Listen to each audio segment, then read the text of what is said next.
fois chez nous, peut-être qu'on va bien travailler, puis on va faire une pause, elle va un peu s'éterniser parce que je sais pas, on va lire un livre, on n'arrive pas à décrocher. Finalement, on aura perdu pas mal de temps. Ce qui est bien ici, c'est qu'on a aussi un côté social, donc on a un bon échappement pendant les pauses, on peut parler avec les gens.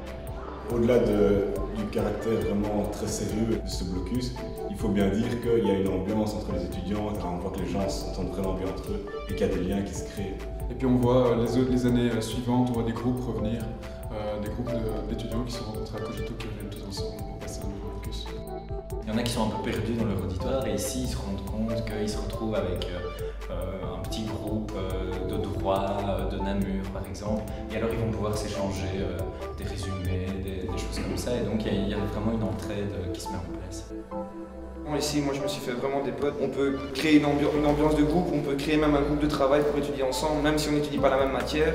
Le fait d'étudier ensemble, ça fait qu'on est motivé. On est tous ensemble, ça crée aussi une ambiance de groupe. Enfin, quand on va manger, on sait qu'on va revoir tout le monde et tout, donc ça c'est chouette.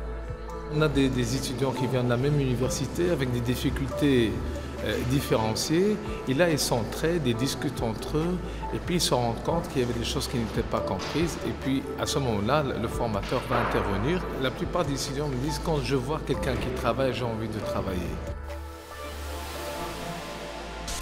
Cogito, réussir, ça s'apprend. Plus d'infos au 078 056 056 et sur www.cogitobelgium.com.